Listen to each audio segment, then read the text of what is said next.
Welcome, everyone, to a brand new episode of Let's Talk Broncos. I'm Bree Maestas here with Zach Seegers and Joey Richards. And tonight we're going to give you a couple of reasons to remain optimistic, or at least we're going to try. Take them or leave them. If you're watching over on Twitter, please jump over to the YouTube stream. We're going to drop it in the thread. You can jump over to Facebook as well. Get your questions and comments highlighted. We are live from the Mile High Sports Studios. Guys, how are you? I'm doing pretty good. I mean, I had a good day altogether. But I am a little tired. I won't even lie to you guys. A little tired today. We all are. We were talking about it before the show was going to start. The vibes are off in the studio today, admittedly. We took a jog around the building. We found some doors. And yeah, and by the way, there's some crazy, weird stuff going on upstairs. The Mile High Sports office is I don't know. There's some weird things going on. There's like doors with no knobs, and you can't get into them. I don't understand how doors that without works. knobs. Entrance doors that say exit only with no clear entrance anywhere. With like a fingerprint exit scanner only on it. Exits that require a fingerprint scanner. Yeah, interesting, weird stuff. But before we get shut down, yeah, exactly. I'm excited to be cheery and optimistic today. Let's go. We're going to do our best. Like I told you, there's no promises. It could go either direction. We have a lot to cover, though. It's midway through the week. We made it. We've been, we had our fun rolling around in that, pig pen slop. And I think now is the time to really look forward to what is still going right with the Broncos. I think that there's a lot of positives that we can discuss tonight.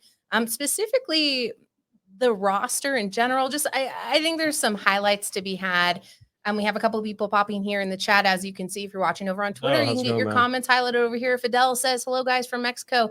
I'm your fan. Well, we're happy that you're our fan. If you want to be a fan of Let's Talk Broncos, go ahead and subscribe to the Mile High Sports YouTube page, or you can go over, follow us on Twitter, the LTB podcast. We'll give ours at the end of the show. Zach, did you tell me how you're feeling tonight? I kind of spoke for all of us. Just tired and let's go.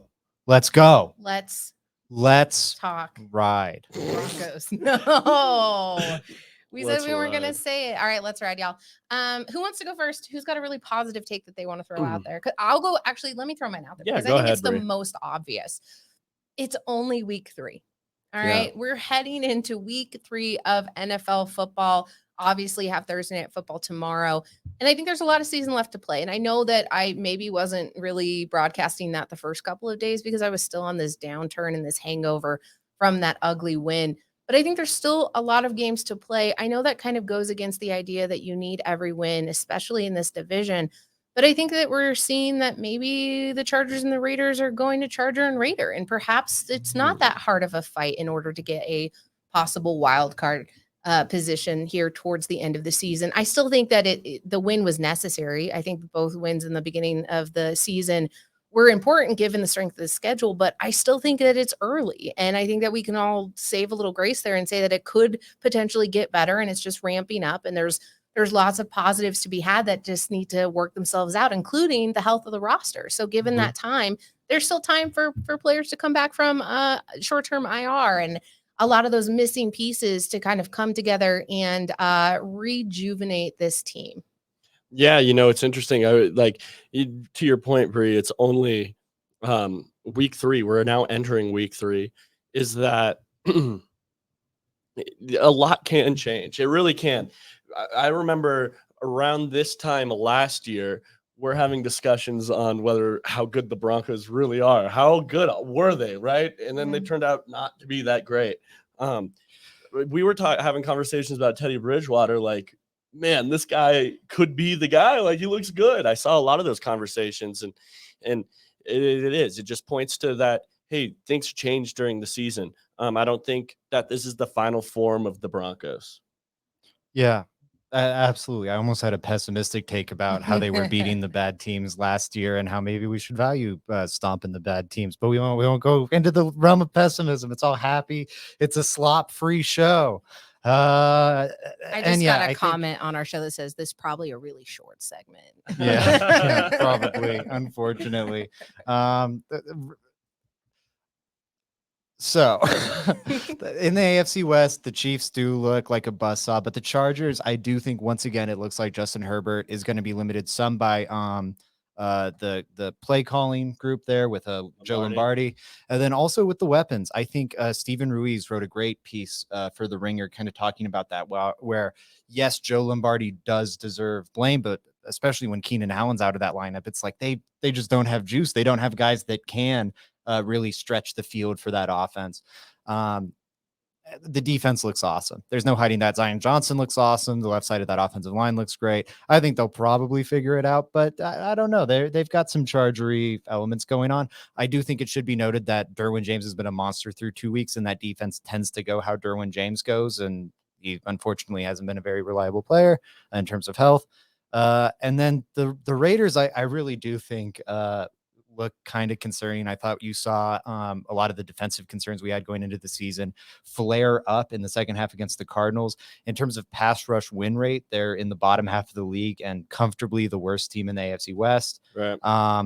And then the offensive line has totally limited their ability to take advantage of all those awesome weapons they have. And Derek Carr over his career, when he's not being protected well, tends to turtle up a little bit. So I think that's nice around the rest of the AFC, because the Broncos will be competing with those teams too. Forget about the AFC South. Vegas has the odds of all 4 of those teams winning the AFC South better than any of those 4 teams getting the wild card, which is very telling. So like kind of forget about them. The Dolphins look like a legit concern. The Patriots, I can't sort out right now. And then in the AFC North, I think the Bengals look worse than we expected. I think the Steelers look worse than we expected. And then like they look kind of bad to me. The Steelers? Yeah. Are you shocked by that though?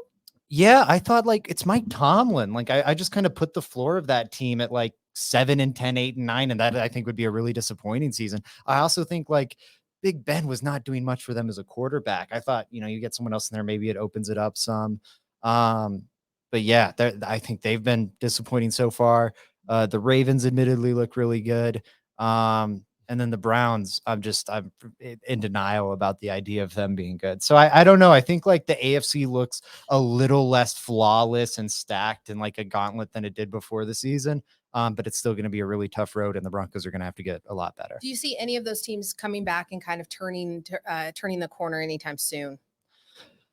That's a good question. The Bengals like adapted so little this offseason. I'd be surprised. And that's kind of the problem with them right now. I'd be surprised if they suddenly made a big adaptation, but they've got the talent to get back into the mix of things. The Patriots are the Patriots, so I would never count them out. The Browns have an easy schedule to open the season, and if they can hang around and then get Deshaun Watson back, I hate to say it, but like they're probably a team that's worth being concerned about. The Ravens, I think, are legit. Like there are, but I don't think they have to turn it around. I don't think there's anyone that could really turn around. Maybe the Colts. They've had a lot of rough starts under Frank Reich. They look terrible. It would be more, they've had rough starts to the season before under Frank Reich, and maybe this is another thing they can sort out and get hot down the stretch. But yeah, I don't think there's a team that I see like coming back from the grave, a la the Undertaker, your favorite. I mean, that is. Thank you for remembering. That's very sweet of you. Joey, how do you feel about some of the teams? See, even we're nice this time. We're not fighting. Everything's rosy and cheery. Thank goodness. This is yeah. Joey, how are you feeling about the AFC in general? Yeah, I mean, I think it's better than the NFC. Yeah. Who's your clear cut in the NFC? There it is. No, that's perfect. No, Zach pretty much nailed like all the teams in the AFC. I mean, just on the other side, I guess I could talk about the Eagles real quick. The Eagles look really good, and that was one. Zach, I gave you props on that one. Thank you. And my Jalen Hurts love. Let's not forget about where I ranked him in that quarterback class, but my Jalen Hurts love is looking better right now. Grading him as a first-round prospect, I'm feeling good about it. We'll see how it ages, but the Eagles do look really, really, really good right now. They do. Their offense looks unbelievable, and my question was always Hurts, right? And how you design an offense for him, but really, they look like they're doing it because the rest of their roster is extremely talented. Mm-hmm. Yeah, absolutely. All right, I feel good about my optimism here. Lots of season left for the Denver Broncos, and I think that a turn could come at any moment. I'm not going to wish for anything crazy. Are you circling something over there for me to see? Oh, Am I was missing a just comment? no, I was just thinking we could grab some comments because they're blowing up. We've got I our don't know. I don't slop think any of them posse. are appropriate. Samuel Castro says, "Can we all just get along with some tequila?"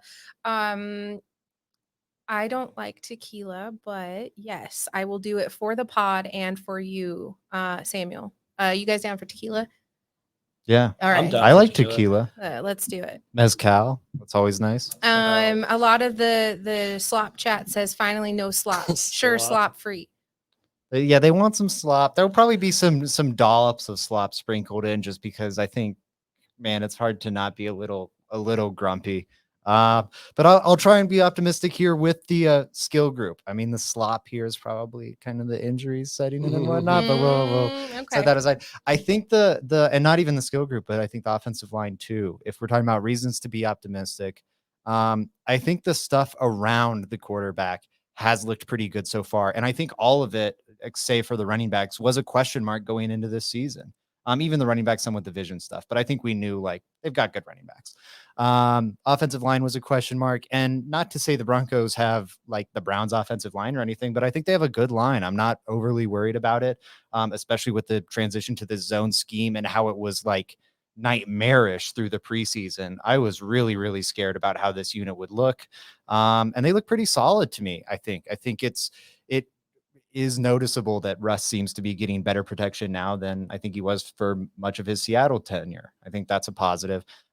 Cortland Sutton looks like 2019 Cortland Sutton. We talked all off season about how that was such a big X factor. Jerry Jeudy, unfortunately, is injured now. Hopefully we see it again once he returns from injury, but he was looking like the version of Jerry Jeudy everyone thought we were going to get in 2020. It was so exciting.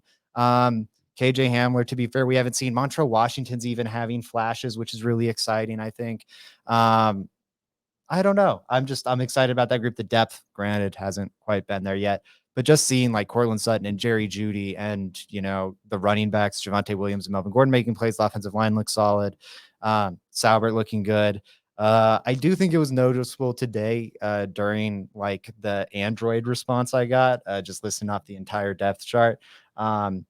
How on the tight end section, it was like Eric Salbert, he's a really great tight end. Albert Okwuegbunam, we love to see how he's been growing. And like, I think that was like a sneaky telling moment. Like in what was meant to be a robotic answer, there was like a hint of emotion mixed in there.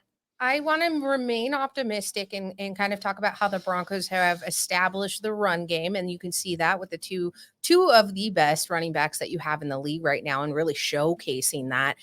Do you know why they took a step back from that at moments in this last game? Or do you think that they didn't? I just felt like there was case in point that you could have gone for the run there. Yeah, I think they kind of stepped back from it. Like maybe they didn't lean as far into it as they should have early on. I feel like towards the end, they kind of went away from it because they were trying to get the lead back. And I feel like Jerry Jeudy went out and the offense couldn't do anything. And then they were like, oh, well, we can kind of run the ball. And they leaned on that. And Houston started overloading the run game. And then you saw the deep stuff to Cortland Sutton open up. And so I think it kind of made sense to go away from it there. And I think that should kind of be like the foundation of this Broncos offense and what I hope they get back to. I hope Nathaniel Hackett revisits like his 2018 Jaguars stuff some, honestly, just like run the ball a lot and then have the passing game operate off of that. I think that is the best version of this Broncos offense in very, very simple terms. Looks like you have something to say, Joey. No, I'm just being nitpicky, honestly, on Zach's statement is all. I don't Do it. I don't No, even no, know. be shoot for nitpicky. it. Go for it. All right, I was just gonna say That's fight. Ding. I know you don't mean this. I was gonna pretend like you were gonna this for a straw little man bit. I me? was definitely gonna pretend like you meant this. But like the Jags offense was, I mean, it would have That's that not what you're was- aspiring to be. That was Yeah. that's like an extreme example. That was an offense completely hampered by Blake Bortles at quarterback. And honestly, I thought what Hackett did in Jacksonville was pretty impressive, being that they were like a good team with Blake Bortles. But that's an extreme example because they had to do so much to try to make Blake Bortles look competent out there. And that's the thing. Russell Wilson's a lot better than Blake Bortles, but I think when you look at like his limitations, that's still the best way. No, I'm not saying his limitations are like Blake Bortles. I thought that's I'm where you were saying going with his limitations, I think the best way to operate the offense would be similar to the 2018 version. And you've got much better talent than that Jaguars offense had. I prefer Javonte Williams to Leonard Fournette by a mile. I prefer this Broncos line. I think you can be a lot better than that 2017 Panthers squad, rather.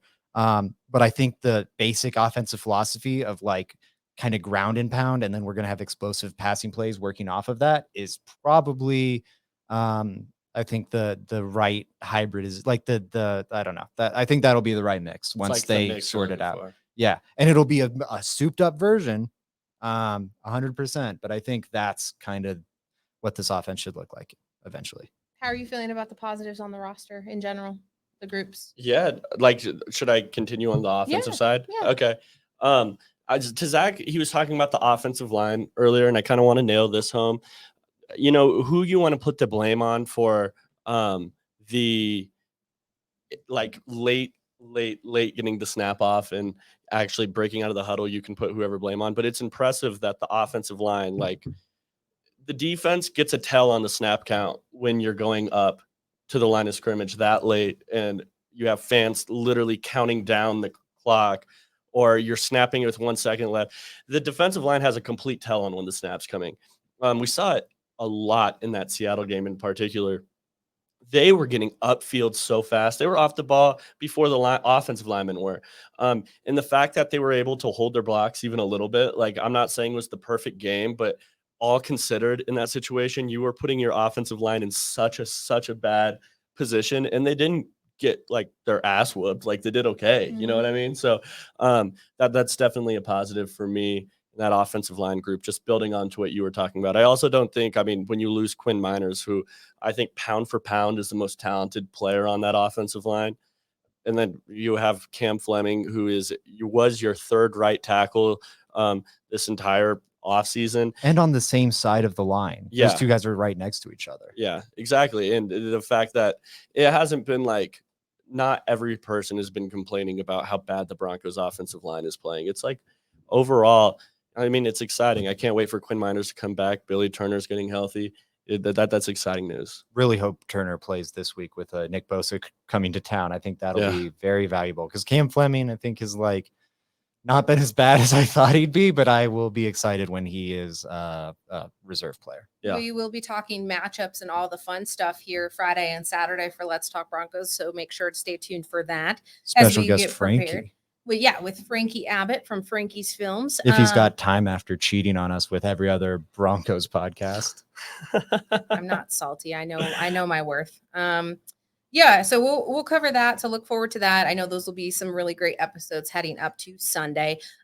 Joey, I'm going to throw it right back to you. I want to hear about some positives on the defense. Yeah, for sure. I think, we've complained so much about the coaching staff. So much about the coaching staff. Can't complain about Evero. No, and that's the thing. Like the shining spot on the coaching staff so far has been Evero. Specifically, I think his adjustments have been really good. For how much Seattle tore our defense up in that first half in week 1, we came out and clamped them up the second half. Like that's how they did. Last game played really good. Now, I will say it was only, I mean, it's supposed to be the positive podcast, but I feel like I have to put some real analysis in there. It was against Davis Mills and Geno Smith led offenses. So we still have to tell, like, 49ers are going to be a good test for them. Truthfully, they are. I don't think Jimmy Garoppolo is the best quarterback ever, but I think Kyle Shanahan's a hell of a play caller, and he just knows how to dial things up. So it is going to be a test for Evero. But so far, it's been great. Like that front four in specific, man, I tweeted this, but that's just like one group you can't complain about. Maybe the depth you can, but that starting group of Randy Gregory, the two Joneses, and then you have Bradley Chubb, and then even Baron Browning. They've all balled out. They've done exactly what we had hoped they'd done, and they're showing, like, if this group can stay healthy, they have as good of a defensive line as anybody to go out there and get after the quarterback. And I really think that it's a huge luxury, and it makes everything else better. It makes Damari Mathis' job easier in the last game. And not just that, I think the back end is playing really, really well too. Like the front's really impressive. Sorry, the first point I wanted to hit on, the Geno Smith and Davis Mills thing is really true. I do want to see them play better quarterback. San Francisco is going to be a great test for this defense. But DVOA, which, does try and factor the opponent. I don't think they quite do a good enough job of it, but they do factor it in. Still have the Broncos as a top 5 defense, so it deserves some credit on that front. And then, I'm really impressed with the back end too. Patrick Surtain is doing Patrick Surtain things. I know people are like hung up on the catch rate, and that's fair. If you want to split hairs, you could improve there a little bit, but sticky coverage, he's making plays. He ultimately rendered DK Metcalf ineffective by the way he was playing him, even if DK Metcalf caught a high percentage of balls that were thrown his way, whatever. If you're not getting yards, Darby, doesn't matter. You know what I mean? Ronald Darby is playing terrific football. Like the reason, if you are getting yards, it doesn't matter. Offenses don't go into games like, hey, let's target Patrick Surtain a lot. The reason they're doing that is because Ronald Darby has been so sticky on the opposite end. A huge credit to Ronald Darby. K'Wan Williams, also great. He is a factor in why teams are targeting Surtain so much as well. He's been terrific. And then you have the safeties playing great despite not having Justin Simmons. And you could not test the secondary depth anymore. If you were to be like, let's take 2 players out of the Broncos secondary and put them under the most stress they could possibly be under, it'd be Patrick Surtain and Justin Simmons. And granted, they faced a pass catching group that has like Brandon Cooks, Nico Collins, and nothing else, and Davis Mills is a quarterback, but they held up pretty well. And I think when we came into the season after our preseason show, we were talking about reasons to be optimistic, reasons to be pessimistic. We were like, depth at cornerback is a reason to be pessimistic. This is a potential nightmare.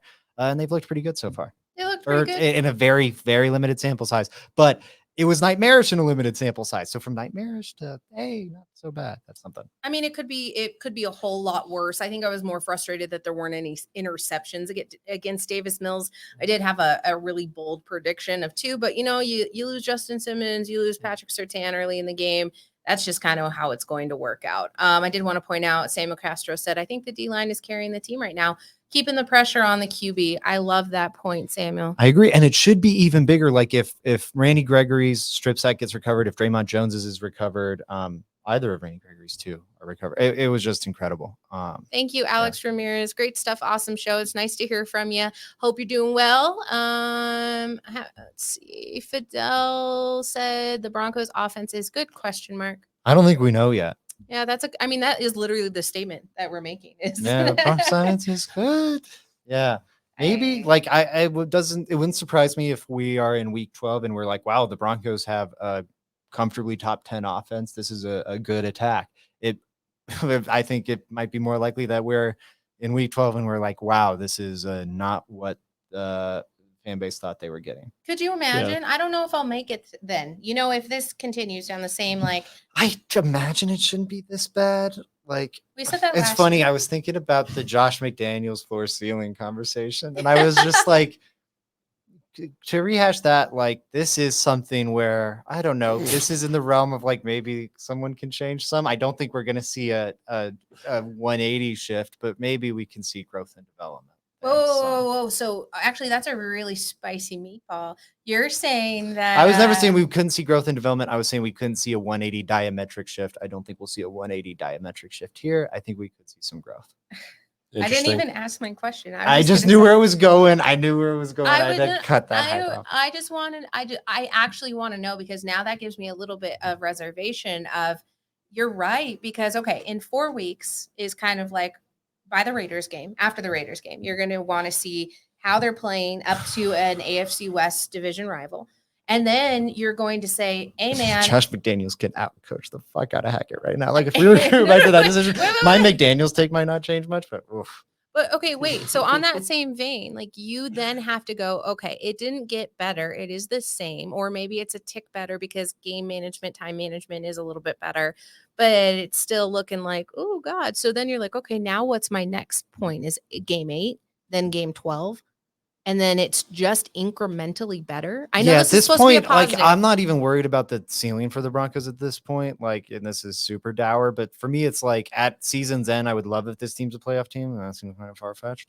But I'd love if this team's a playoff team, and I just hope you see you feel good about the direction.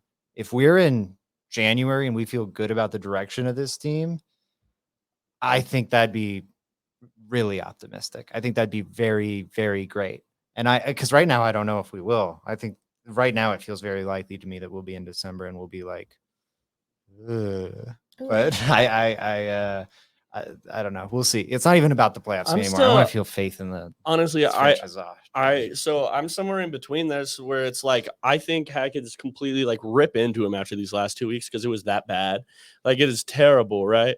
I at the same time, like I'm not gonna be shocked if he improves. Like I would like at the end That's of the my day, thing, yeah.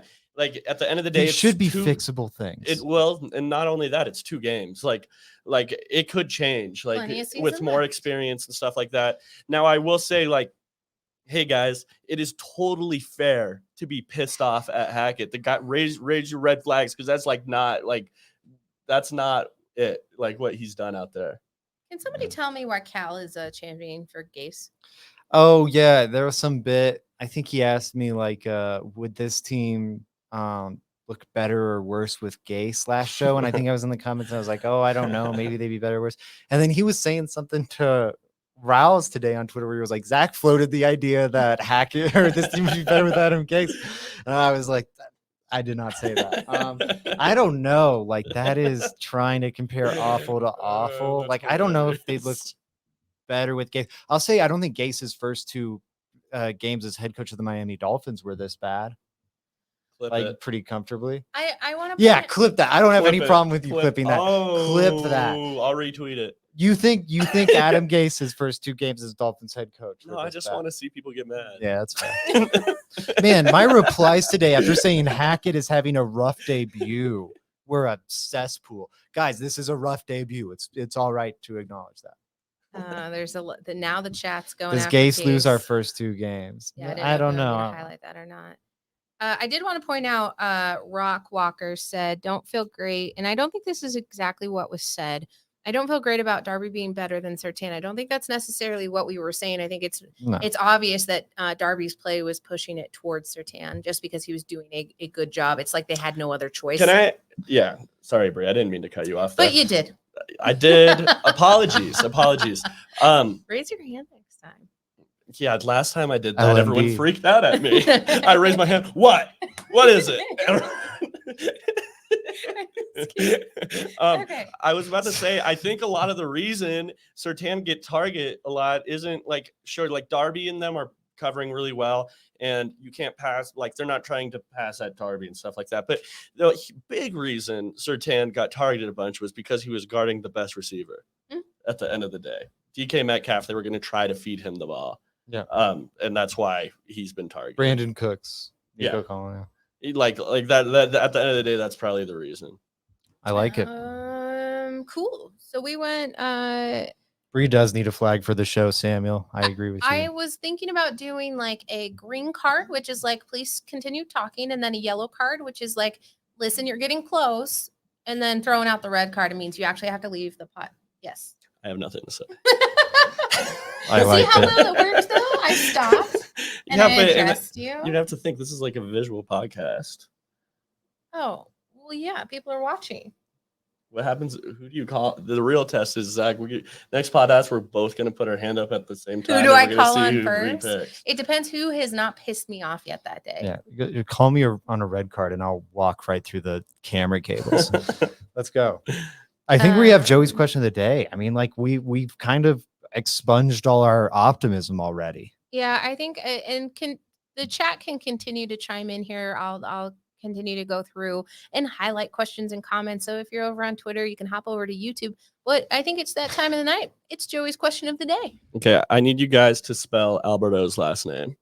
Oh, dude, I write so many articles about this. This is no problem. We should go and I should give the answer. I can say Okuwebanam, but I can't That's good. spell it. Okay. Spell it or you're racist. Okuwebanam. I'll use this moment while Bree is thinking to say that, man, Oh, national wait a broadcast minute. teams and broadcasting teams in I general. type I it know the out? pronunciation, guys. Don't Google. No, Make sure I'm she's not here. Googling. I got you. I know the pronunciation guides that everyone in the media gets put on their little desk, and it's spelled out to you very clearly and Okay. phonetically, and it Mhm. does not take long to learn.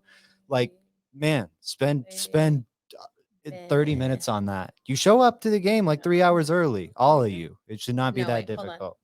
Okay, Wait. are you ready, Bree? Hold Hold on. Yeah, I've typed it so many times. And She's I've got practiced it O so and many K times. down. We're 2 legs into this. She got the easy ones. She got the freebies. She wrote down Albert O. Yeah, I just went oh ... Oh, Kuebanam. I don't like how this is You're making me still feel at bad. okay. Is there a W? Bunam. All right, Kuebanam. 5 seconds. They're on the clock. I'm missing a G in here. 5, 4, 3, 2, 1. She's now down to Bang, one bang, letter. We're at, I'll say she was so close to having it. Wait, She had there's it a G spelled in there. correctly except for the G, then deleted everything, put the G in the right spot, thought about it for a second, and then deleted it all. So like Did I she get was it? this close. I think she got it right the first time. She had it and then doubted Yeah, herself. we I do saw it have it. over her shoulder. Okay, Credit her. all right. Okay, WUEGB. Oh, you can't see because that's not the actual screen. Sorry. I was like trying to show my computer. I was like, no, I spelled it right. Steal her credit card number. Steal her credit card number. I did it. All right, you guys did it. Cool. All right, sweet. Joey's question of the day. Brought to you by. Oh, we've got some more. No. Samuel said he's out. Bye, Samuel. Thanks Samuel. for tuning Thank you, in. Samuel. Appreciate you. We need to get rid of this segment. If that wasn't a sign, Joey's question of the day is off. Samuel's like, I don't really care We're for canceling. it. We just so checked the ratings. Clearly, I am It's a out. failed segment. We need a new one. It's going to be Bree's Animal Fact of the Day, replacing it. Ooh. Next show. Who wants to know Stay about tuned. lemurs? Actually, it'll probably be a bat fact. Bat All fact. right. All right. No, sorry. I didn't know if you were going to keep talking or not. All right. We will see you back again. We won't see you on Thursday. We'll see you Friday and Saturday for special game previews. Frankie Abbott will be our guest on Friday. We'll air an episode on Saturday. And then we've got some Broncos football coming at you on Sunday. Joey, where can the people find you? JR Drafts on Twitter, and then my writings at Mile High Sports. Yeah, Twitter at Zach_Seegers, writing over at milehighsports.com. D Bronx jumped into the chat late, so I just wanted to say hi. Hello. Hello, sir. Yeah, Bree Maestas 303 over on Twitter. You can find me on milehighsports.com with the Fan Cave 1 to 2 p.m. on Mile High Sports Radio, and then every weekday, sans Thursday plus Saturday for Let's Talk Broncos 6 p.m. Mountain Time. It's been a fun episode. We remained about as optimistic as you could be at this point. We'll see you tomorrow, or I'm sorry, we'll see you on Friday. I just lied to you straight to your face. Zach is fucking with the camera. I'm trying to give us And- Joey cam on the closeout, but we can't. No Joey cam on the closeout. Bye. Bye. Thank God, man.